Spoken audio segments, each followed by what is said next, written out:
राधे राधे दोस्तों, welcome back to my blog. आज हम आ गए हैं उज्जैन, जहाँ विराजमान है हमारे सबके प्राण महाकाल। तो मेरे साथ बोलिए महाकाल की जय।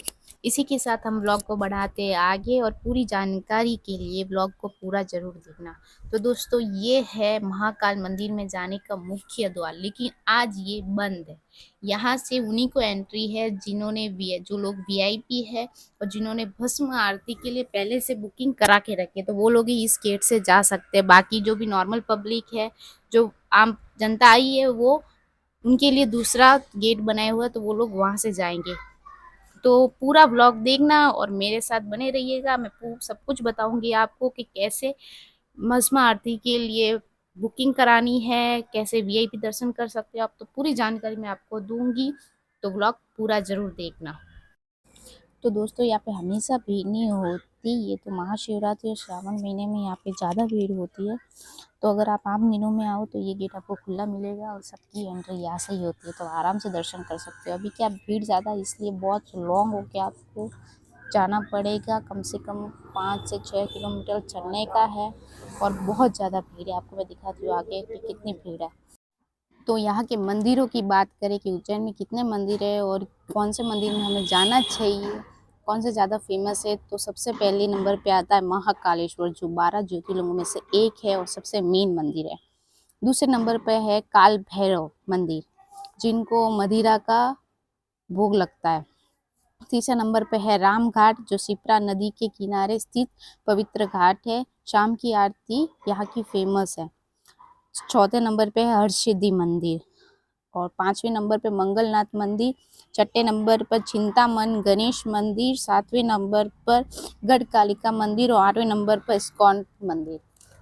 तो ये 8 मंदिर है यहाँ पे घूमने के लिए, दर्शन करने के लिए। तो यहाँ आओ तो इन 8 मंदिरों पे जरूर जाना। बहुत मस्त है सब, और जाना चाहिए क्योंकि ये सब मेन मंदिर है यहाँ पे। आगे आगे मैं सारे मंदिरों के आपको दर्शन कराऊंगी और डीपली समझाऊंगी कि क्या उनकी उन मंदिरों की मान्यता है। तो मेरे इस ब्लॉग में बने रहिए आगे। तो दोस्तों, अभी हम बात करते हैं भस्म आरती के टाइम की। तो यहाँ पे रोज सुबह लगभग 4 से 6 बजे तक भस्म आरती होती है, और एंट्री टाइमिंग यूजली 2:30 से 3 बजे तक की होती है। मंडे, श्रावण और महाशिवरात्रि पर भारी भीड़ होती है, इसलिए शायद ही आपको मिल सके दर्शन करने के लिए। और ऑनलाइन बुकिंग और ऑफलाइन बुकिंग दोनों होती है। ऑनलाइन बुकिंग के लिए ऑफिशियल टेम्पल वेबसाइट है, उस पर जाके आपको बुकिंग करानी होती है 1-2 दिन पहले। ऑफलाइन बुकिंग के लिए मंदिर के काउंटर पर लिमिटेड सीट मिलती है, उसमें आपको जाके बुकिंग करानी होती है, तो मिल जाती है। पर ऐसी भीड़ में मिलना बहुत मुश्किल है। तो आप बिना मतलब गर्मियों के टाइम पे आते हो, जब भीड़ नहीं होती है, तो आपको आराम से दर्शन करने को मिल जाती है, भस्म आरती अटेंड करने को मिल जाती है। तो यही थी भस्म आरती की जानकारी जो आपको मैंने दे दी। तो ये है मंदिर में जाने का रास्ता। मंदिर अभी बन रहा है अंदर से बहुत ज़्यादा, पर आपको दिखाती हूँ। बहुत अच्छी अच्छी यहाँ पे बड़ी बड़ी मूर्तियाँ बनाई हुई है, और बहुत ज़्यादा बड़ा है मंदिर, बहुत ज़्यादा बड़ा। तो ये है एंट्री गेट महाकालेश्वर मंदिर का। और दोस्तों, महाशिवरात्रि ही एक ऐसा दिन है जहाँ जिस दिन भस्म भस्म आरती दोपहर के 12 बजे होती है। तो हमको ये पता नहीं था, वहाँ से लोकल पब्लिक से पता चला कि आज भस्म आरती दोपहर के 12 बजे, तो हमने भी वो अटेंड की। पर भीड़ ज़्यादा थी, इसलिए हम नहीं कर पाए, कि सिर्फ ये टीवीज लगी होती है उसमें ही देख पाए। तो यहाँ से ही दर्शन कर लिए, और आरती भी हमने अटेंड की भगवान की। तो ये होती है भीड़। नॉर्मल दिनों में इतनी भीड़ नहीं होती, आराम से लोग दर्शन करके कर लेते हैं। तो अभी हो रहे हैं महाकाल का श्रृंगार, जो हम यहाँ से खड़े होकर देख रहे हैं। बहुत दूर है महाकाल हमसे, पर फिर भी हम खड़े खड़े देख रहे हैं। देखो, ये है महाकाल जिनका श्रृंगार हो रहा है, और बहुत सुंदर दिख रहा है। तो आगे मैं आपको कराती हूँ और मंदिरों के दर्शन, तो मेरे इस व्लॉग में बने रहिए।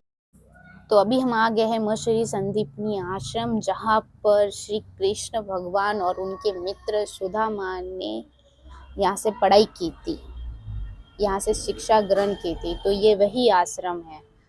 यहाँ पे मंदिर है भोलेनाथ का, तो उनके भी आपको दर्शन कराती हूँ और पूरा संदीपनी आश्रम में आपको आज दिखाती हूँ और घुमाती हूँ। तो व्लॉग देखना पूरा। और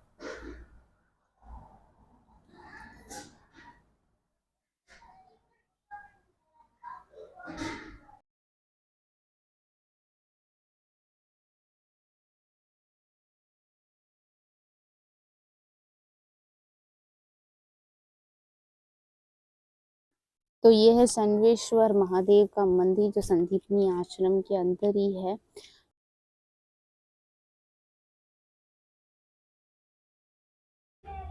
तो यहाँ पे श्री कृष्ण द्वारा सीखी गई 34 कलाएं, कृष्ण भगवान ने यहाँ से ही 34 कलाएं सीखी थी।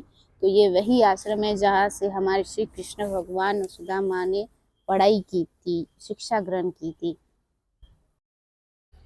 ये है पूरा आश्रम जो कि बहुत बहुत बहुत ज़्यादा खूबसूरत है।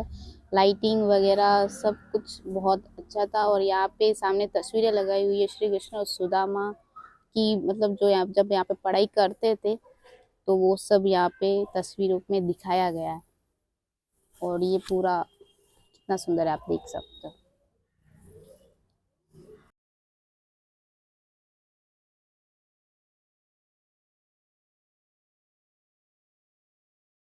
तो दोस्तों अभी हम जाएंगे दूसरे मंदिर, चलो मेरे साथ।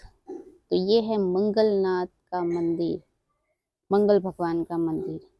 यहाँ मतलब जो मांगलिक लोग होते हैं उनकी पूजा यहाँ की जाती है। तो मंगल भगवान की ये जन्म स्थली है, ऐसा माना जाता है। तो यहाँ पे अपन दर्शन कर लेते हैं मंगल भगवान के। मंदिर में फ़ोन अलाउड नहीं है, इसलिए मंगल भगवान के दर्शन मैं आपको नहीं करा सकती। और यहाँ पे पृथ्वी माता का भी छोटा सा मंदिर है, उनके दर्शन करा सकती हूँ, तो उनके आप कर लो।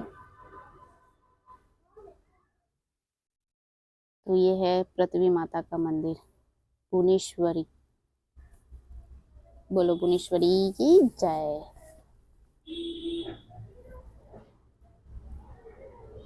तो अभी हम चलते तीसरे मंदिर, काल भैरव के मंदिर। अभी हम आ चुके हैं। तो ये है पूरा काल भैरव का मंदिर। यहाँ पे धागे विष मांग कर यहाँ पे बांध देते हैं धागों को। काल भैरव के मंदिर में अगर आप लोग प्रसादी चढ़ाते हो तो प्रसादी आप घर पे लेके नहीं जा सकते। और काल भैरव को यहाँ पे मदिरा का भोग लगता है, मदिरा चढ़ाई जाती है मतलब। तो ये है कुछ मंदिर का दृश्य जो कि दिखने में बहुत सुंदर है। और हम रात के टाइम पे आए थे इसलिए और भी ज़्यादा लाइटिंग वगैरह, दिया वगैरह से बहुत ज़्यादा सुंदर लगता है। वहाँ पे काल भैरव के मंदिर में बहुत ज़्यादा भीड़ है, आप लाइन देख सकते हो। तो अब हम जा रहे हैं चिंतामन गणेश जी के मंदिर। स्थिर मन गणेश जी भी इनको कहा जाता है। ऐसा माना जाता है कि ये गणेश जी स्वयं प्रकट हुए थे और बहुत ज़्यादा प्राचीन मंदिर है ये। यह उज्जैन का प्रसिद्ध चिंतामन गणेश मंदिर है, जहाँ गणपति बापा हर भक्त की चिंता दूर करते हैं। यहाँ आके एक अलग ही सुकून मिलता है। चिंतामन का मतलब चिंता दूर करने वाला।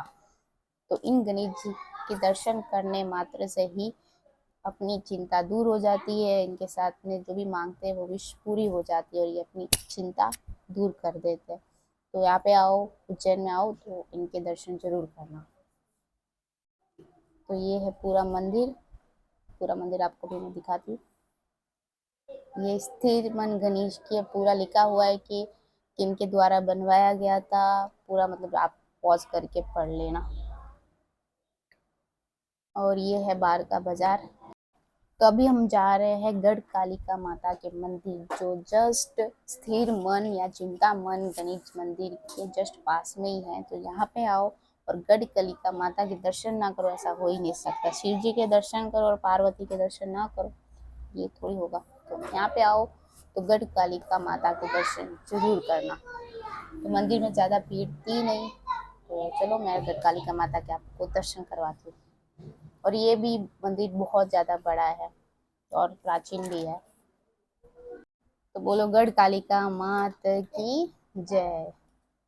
तो दोस्तों इसी के साथ अभी हम ब्लॉग करते हैं पूरा और मिलते हैं नेक्स्ट ब्लॉग में। दोस्तों हम रामघाट नहीं गए थे क्योंकि हमको लेट हो चुका था और सुबह हमको